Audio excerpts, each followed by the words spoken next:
नमस्कार, आप देख रहे हैं कैपिटल टीवी का खास शो सबसे बड़ा सवाल और मैं हूं आपके साथ पारुल त्रिपाठी। कोलकाता में डॉक्टर के साथ हुई घटना के बाद अब सीबीआई जांच में गुत्थी और ज्यादा उलझती जा रही है। डायरी के फटे पन्ने एक अलग कहानी बयान कर रहे हैं। आखिर उन पन्नों में क्या था जिसे छिपाया गया और फाड़ दिया गया? लेकिन सीबीआई ने अब आरोपी के पॉलीग्राफी टेस्ट की इजाजत देकर उन सभी सफेद पोशों की टेंशन बढ़ा दी है जो अभी तक पर्दे के पीछे से कहानी को अंजाम दे रहे थे।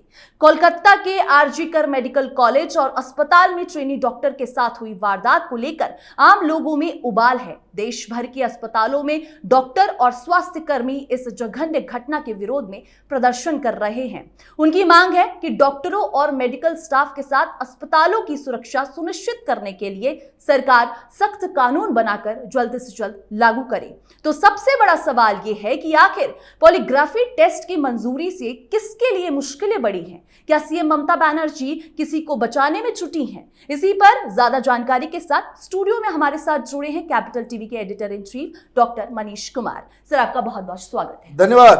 तो जिस तरह पॉलीग्राफी टेस्ट की मंजूरी मिली है उससे किसकी मुश्किलें बढ़ सकती हैं? देखिए, पॉलीग्राफ टेस्ट से तो दूध का दूध पानी का पानी हो जाएगा। क्या होता है पॉलीग्राफ टेस्ट? यह आपने बहुत बार बहुत सारे आरोपी को आपने देखा होगा।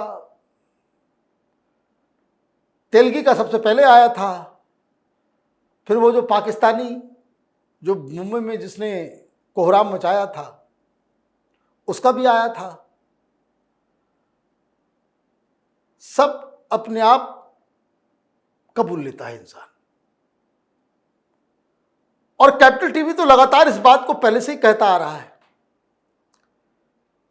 सरकार सुनती नहीं है। स्पीडी ट्रायल और गुनहगारों को जेल के अंदर डालने के लिए ये पॉलीग्राफ नार्को टेस्ट, इसका प्रावधान होना चाहिए। कोई घोटाला हुआ है, किसी बड़े लीडर ने घोटाला किया है, आप एक्सेप्ट कर दो। भाई 10 करोड़ से ज्यादा का घोटाला कोई करेगा, सीबीआई जांच कर रही है, सीधे पॉलीग्राफ टेस्ट नार्को टेस्ट करेगा। कर दो इसको। आप देखोगे भ्रष्टाचार अपने आप खत्म हो जाएगा बड़े लेवल पे। कारण यह है कि पॉलीग्राफ टेस्ट जैसे ही होगा, अभी सारे लोग, अभी ये मनीष सिसोदिया, केजरीवाल, ये सारे लोग अभी सब धाराशाही निपट गए होते। लेकिन जब आप इस तरह के कड़े कानून नहीं बनाओगे तो फिर वही बड़े बड़े वकीलों को हायर करके, जिनका रसूख इतना है कि सुप्रीम कोर्ट के जज भी जो है जिससे डर जाते हों, तो वो 1 2 का 4, 4 2 का 1 हो जाता है। तो आप ये समझिए, इस तरह से पूछा जाता है, बताओ, तो अपने आप बोलने लगता है, अपने आप बोलने लगता है। अब इसे कोर्ट इजाजत देती है, तो सीबीआई ने इजाजत मांगी, तो अब क्या होगा? अब दूध का दूध पानी का पानी होगा। सारे लोगों को करो पकड़ पकड़ के। तो क्या क्या चीजें सामने आएंगी? पहली चीज ये कि प्रिंसिपल साहब ने कौन सी थ्योरी लगा करके किसको बचाने के लिए ये झूठ बोला उस बच्चे के परिवार वालों से कि वो बीमार हो गई, जल्दी आ जाइए। फिर उनको फोन किया जाता है, वो फोन उठाते नहीं है। फिर इधर से फोन करके बताया जाता है कि आपकी बच्ची ने सुसाइड कर लिया। भाई जेम्स बॉन्ड हो क्या हो? करमचंद बन गए? पोस्टमार्टम हुआ नहीं, कोई रिपोर्ट आई नहीं, और आपने उसको क्या कह दिया? सुसाइड है। तो ये सुसाइड की थ्योरी किसने दी, कहां से आया, क्यों आपने सुसाइड की थ्योरी दी? 1, ये जानना जरूरी है। जो मुख्य अभियुक्त है, क्या वाकई उसने ये काम किया, या एक कॉन्ड्यूट बना करके उसको सामने रख दिया गया? क्योंकि अब बड़े बड़े लोग इसमें नाम इन्वॉल्व आ रहे हैं, तो क्या, क्योंकि उसके घर की तस्वीरें आ रही है, वो तो बड़ा ही गरीब किस्म का बहुत ही उसका ऑलरेडी उसके ऊपर केसेस वगैरह चल रहे हैं, बड़ा ही साइडी किस्म का कैरेक्टर का व्यक्ति है, तो क्या उसको बाकायदा उठा करके खड़ा कर दिया गया? क्योंकि उसको बताया जा रहा है कि वो जिस तरह से दिल्ली में सिविल डिफेंस है, तो वहां भी उस तरह के वर्कर को जो टीएमसी हायर करती है, तो टीएमसी के लिए काम करने वाला व्यक्ति है। तो मुझे एक बात बताए कि इससे ये सामने आएगा कि उसने वाकई किया है, फिर कैसे किया है, क्योंकि ये एक व्यक्ति का काम नहीं है। अभी 2-3 चीजें और इस पूरे, हालांकि स्पेकुलेट नहीं करना चाहिए कि ये है वो है, नहीं है। अभी तक जो साइन आ रहा है वो तो गैंग रेप का आ रहा है, लेकिन इसकी पुष्टि हो जाएगी। जो फोरेंसिक लैब में जो वेजिनल लिक्विड जो बताया जा रहा है कि कोई 150 ग्राम से ज़्यादा है, उसकी जांच होगी, उसके डीएनए टेस्ट हो जाएंगे, एक आदमी का है, 2 आदमी का है, कितने का है, नहीं है, ये सारी चीज़ें अपने आप उससे साफ हो जाएंगी। तो अकेले व्यक्ति का काम नहीं, क्योंकि जो अब दिख रहा है, गर्दन यहां से टूटी हुई है, आंख से खून निकल रहा है, हाथ टूटा हुआ है, तो आपने उसको छप्त विक्षप्त कर दिया। वो चीखती रही होगी, रेसिस्ट कर रही होगी, चिल्ला रही होगी, और एक आदमी, और वो भी पिलपिला सा दिख रहा है, वैसे कोई नहीं कि बहुत पावरफुल कोई बलिष्ठ आदमी दबंग दिख रहा हो, तो वो तो इजिली कोई भी लड़की जो है वो उसके चंगुल से निकल सकती है। लेकिन ऐसा क्या हुआ? अब एक और बड़ी चीज जो पोस्टमार्टम के रिपोर्ट से सामने आई है कि जितनी भी उसे चोटें आई हैं वो मौत से पहले की है।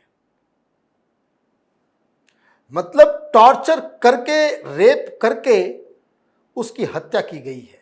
तो ये भी एक क्लियर सवाल जो है। अब एक पहलू तो इसका इन्वेस्टिगेशन का पॉलीग्राफ टेस्ट से, लेकिन अब अगर पॉलीग्राफ टेस्ट के जरिए ये समझ में आता है, ये पता चलता है कि ये यहाँ पे, क्योंकि अभी तो मैं सुन रहा था कि कुछ लोग कह रहे थे कि कोई पहला मर्डर नहीं है जी, ये वहाँ पे कोई और भी चीज़ें हो रही है, ये सब इन्वेस्टिगेशन का हिस्सा हो जा रहा है। फिर क्योंकि देखिए ममता बनर्जी से क्या गलती हुई है। ममता बनर्जी इस पूरे केस को मिसहैंडल कर गई पॉलिटिकली, मैं बता रहा हूं। और इसकी वजह यह है कि ये जो ममता बनर्जी का दंभ, अहंकार, हटाओ उसको, भगाओ उसको, कोई लिख रहा है तो उसको नोटिस भेजो, पुलिस में बुलाओ।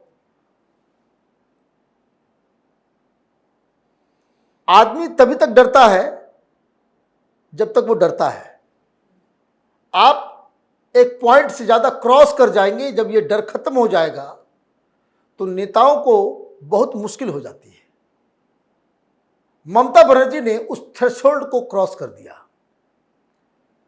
मैं देख रहा था रैली पे निकलने वाली लड़कियां ओपनली, जो बड़े बड़े पत्रकार तो बंगाल के नहीं बोलेंगे, वो सब डर के मारे, माल के मारे, बहुत तरह की चीजें जो है वो, लेकिन आम जनता सड़कों पे जिस तरीके से ममता बनर्जी के खिलाफ बयानबाजी कर रही है, बच्चियां, लड़कियां, ये कोई इमेजिन नहीं कर सकता था कि आप कलकत्ता के अंदर ममता बनर्जी, आप मैम तो इलेक्शंस में जाते हैं कलकत्ता, बंगाल के अलग अलग जगहों पे, किसी को भी बोलते हैं भाई ममता बनर्जी का, तो मुस्कुरा देगा, हाथ जोड़ लेगा, और कैमरा बंद हो जाएगा तो आकर के सारी बातें बता देगा। ये खौफ है, ये डर है ममता बनर्जी का। लेकिन इस इंसिडेंट से वो खौफ, वो डर, वो थ्रेशोल्ड वो खत्म हो गया। तो ममता बनर्जी ने इसे मिसहैंडल किया। ममता बनर्जी के ऊपर इसलिए कई सारे सवाल खड़े हो रहे हैं, और सवाल खड़े करने वाले सिर्फ हम लोग जैसे लोग ही नहीं है। सवाल खड़े तो उनके पार्टी के अंदर से लोग करना शुरू कर दिए। उनके एमपी कह रहे हैं, उनके लोग कह रहे हैं कि इस पुलिस कमिश्नर को बदलो, इस पुलिस कमिश्नर का जो है कस्टोडियल इंटरोगेशन होना चाहिए। तो इसका मतलब ये है कि अभी तक जो कुछ दिख रहा है वो सिर्फ ट्रेलर है। पॉलीग्राफ टेस्ट, डीएनए टेस्ट, ये सारी चीजें जब सामने आएंगी तब पूरी पिक्चर क्लियर होगी। तमाम जानकारी के लिए बहुत बहुत शुक्रिया सर। धन्यवाद।